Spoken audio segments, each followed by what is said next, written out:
नमस्कार। हमारे इस खास ऐतिहासिक एक्सप्लेनर में आप सभी का स्वागत है। आज हम एक बेहद दिलचस्प सफर पर निकलने वाले हैं। हम बात करेंगे दुनिया के सबसे मशहूर और शायद सबसे कुख्यात हीरे की, कोहिनूर। एक ऐसा पत्थर जिसने बड़े बड़े साम्राज्यों को बनते और मिट्टी में मिलते देखा है।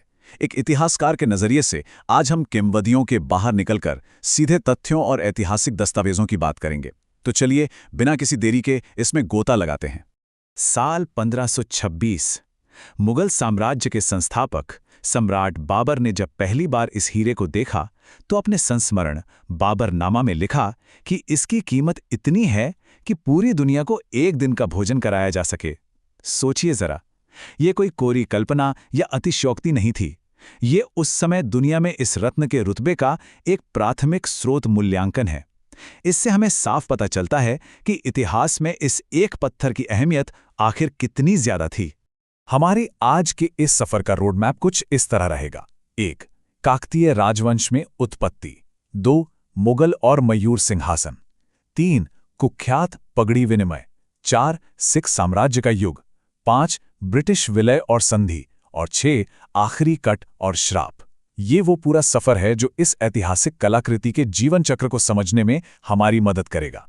अगर हम समय और भूगोल के नक्शे पर नजर डालें तो 13वीं सदी की गोलकुंडा खदानों से लेकर 1526 में मुगलों की एंट्री, फिर 1739 में नादिर शाह का हमला और आखिरकार 1849 में अंग्रेजों का कब्जा, ये टाइमलाइन बिल्कुल साफ दिखाती है कि कैसे ये हीरा अपने उद्गम स्थल से निकलकर महाद्वीपों को पार करता हुआ मौजूदा ब्रिटिश क्राउन ज्वेल्स तक जा पहुंचा। और यकीन मानिए, ये कोई सीधी यात्रा नहीं थी। ये पूरी तरह से अराजकता और खून खराबे से भरी हुई थी। तो आते हैं हमारे पहले भाग पर, काकतीय राजवंश में उत्पत्ति, एक दिव्य नेत्र। ये ऐतिहासिक कहानी 13वीं सदी में दक्षिण भारत के गोलकुंडा की मशहूर कोलूर खदानों से शुरू होती है। यहीं से ये पौराणिक पत्थर पहली बार धरती के गर्भ से बाहर आया था। स्क्रीन पर दिख रहे इस नंबर पर जरा गौर कीजिए, 793 कैरेट। जी हाँ, जब ये हीरा पहली बार खोजा गया था तब अपनी मूल अवस्था में इसका वजन इतना ही था। ऐतिहासिक दस्तावेजों के मुताबिक उस वक्त ये पूरी ज्ञात दुनिया का सबसे बड़ा हीरा था। इसका यही अविश्वसनीय आकार और बेदाग चमक आगे चलकर इसके मिथकों की सबसे बड़ी वजह बनी। उस दौर में सच कहूं तो ये किसी चमत्कार से कम नहीं था। काकतीय राजवंश के राजा इसके रूप से इतने मंत्रमुग्ध थे कि उन्होंने इसे किसी तिजोरी में बंद करने के बजाय अपनी कुल देवी भद्रकाली की बाई आंख में सजा दिया। उनके लिए ये महज एक कीमती पत्थर नहीं बल्कि एक बेहद पवित्र वस्तु बन गया। ये दिखाता है कि उस समय धन और आस्था कैसे एक दूसरे से जुड़े हुए थे। लेकिन ये शांति ज्यादा समय तक नहीं टिक सकी। अलाउद्दीन खिलजी की सेना ने, जिसका नेतृत्व मलिक काफूर कर रहा था, इस मंदिर को लूटा और इस तरह एक हिंसक शुरुआत के साथ ये रत्न दिल्ली सल्तनत के हाथों में चला गया। अब बढ़ते हैं भाग 2 की तरफ, मुगल और मयूर सिंहासन, शाही अति। समय का पहिया घूमा और 16वीं शताब्दी में 1526 की पानीपत की लड़ाई के बाद ये हीरा दिल्ली सल्तनत से मुगल साम्राज्य के खजाने में आ गया और यहीं से इसने शाही भव्यता की एकदम नई ऊंचाइयों को छुआ। मुगल सम्राट शाहजहां की अपार दौलत और कला प्रेम का जरा अंदाजा लगाइए। उन्होंने इस बेमिसाल हीरे को अपने विश्व प्रसिद्ध मयूर सिंहासन के बिल्कुल ऊपरी हिस्से पर चढ़वाया। आपको जानकर हैरानी होगी कि इस मयूर सिंहासन को बनाने में उस ताजमहल से 2 गुना खर्च आया था, जिसे आज हम दुनिया का एक अजूबा मानते हैं। यह उस काल की चरम शाही भव्यता का एक जीता जागता ऐतिहासिक प्रमाण है। लेकिन इसके बाद इस रत्न के साथ एक बड़ी ऐतिहासिक त्रासदी घटित हुई। औरंगजेब ने जब अपने पिता शाहजहां को गद्दी से हटाकर कैद किया तो उसने इस हीरे पर भी कब्जा कर लिया।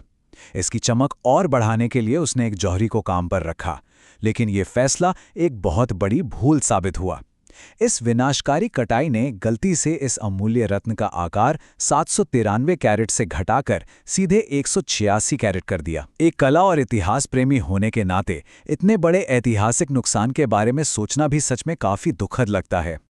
और ठीक यहीं से एक बहुत ही दिलचस्प सांस्कृतिक पहलू हमारी कहानी में जुड़ता है, कोहिनूर का श्राप। कई ऐतिहासिक स्रोतों में एक किंवदंती का बार बार जिक्र मिलता है कि जो भी पुरुष शासक इस हीरे पर दावा करेगा, ये उसके लिए सिर्फ विनाश और बर्बादी लाएगा।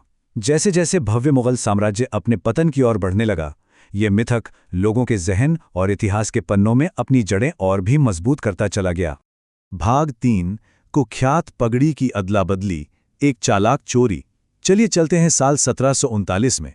ये वो दौर था जब ऐसा लगा मानो वो श्राप सचमुच हिंसक रूप ले रहा हो। ईरानी शासक नादिर शाह ने दिल्ली पर एक भयंकर हमला किया और मुगल साम्राज्य की राजधानी को पूरी तरह से तबाह कर दिया। अब देखिए यहाँ क्या दिलचस्प घटना घटी।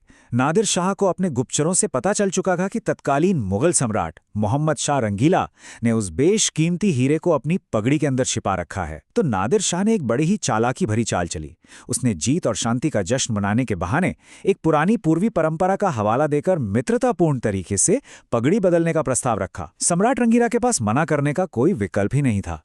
जैसे ही पगड़ी बदली गई, हीरा बाहर आ गिरा। ये इतिहास की सबसे चतुर और नाटकीय चोरियों में से एक थी। जब उस अद्भुत रत्न की चकाचौंध पहली बार नादिर शाह की आंखों पर पड़ी तो वो पूरी तरह से सन्न रह गया। उसकी भव्यता को देखकर उसके मुंह से फारसी में बेसाख्ता निकला कोहे-नूर, जिसका शाब्दिक अर्थ होता है रोशनी का पहाड़। और बस ठीक इसी पल से इस ऐतिहासिक कलाकृति को वो स्थायी नाम मिल गया जिससे आज पूरी दुनिया इसे जानती है। भाग 4, सिख साम्राज्य का युग, शरण और कृतज्ञता। नादिर शाह का जीवन भी जल्द ही हत्या और विनाश पर ही खत्म हुआ और यह हीरा खूनी रास्तों से गुजरता हुआ अफगानिस्तान पहुंच गया। भारी उथल-पुथल के बाद अंततः ये अफगान शासक शाह शुजा दुर्रानी के हाथों में आ गया। जब शाह शुजा को उसके अपने ही भाइयों ने सत्ता से बेदखल कर दिया तो उसे मजबूरन लाहौर भागना पड़ा। और यहाँ कहानी में एक दुर्लभ शांतिपूर्ण मोड़ आता है। सिख साम्राज्य के संस्थापक महाराजा रणजीत सिंह ने शाह शुजा को न सिर्फ शरण दी बल्कि उसे कैद से भी बचाया।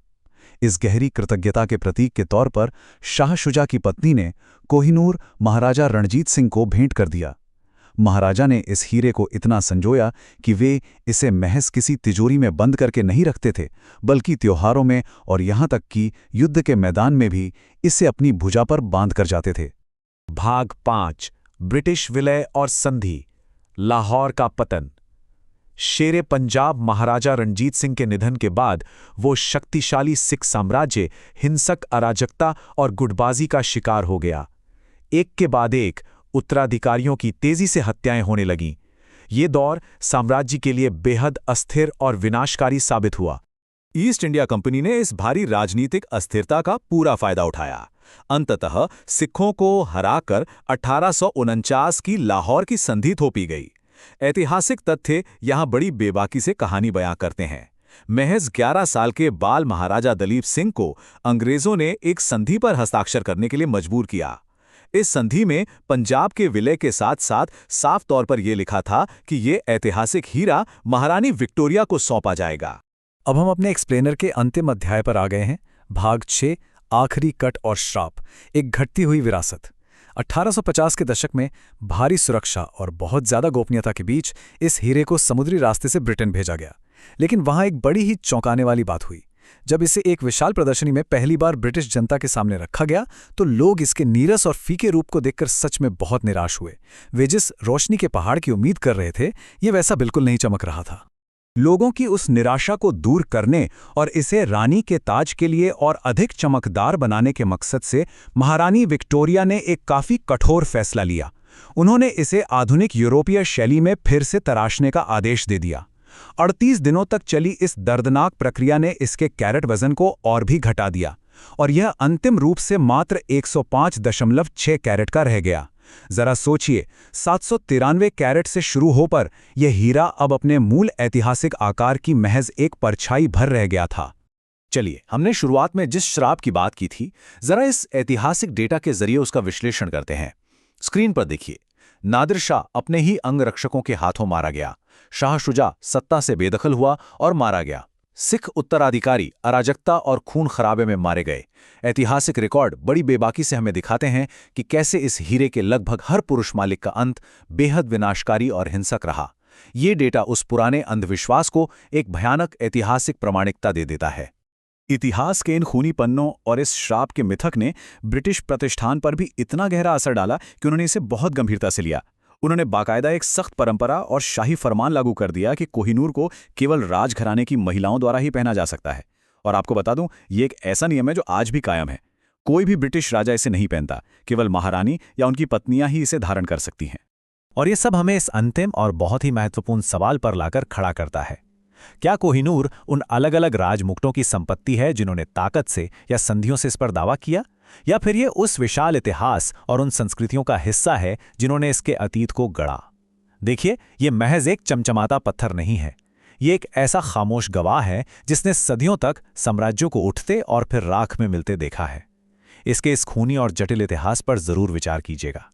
उम्मीद है कि इस स्पष्ट और विस्तृत ऐतिहासिक विश्लेषण से आपको इस विषय को एक नए नजरिए से समझने में मदद मिली होगी। हमारे इस एक्सप्लेनर से जुड़ने के लिए बहुत बहुत धन्यवाद।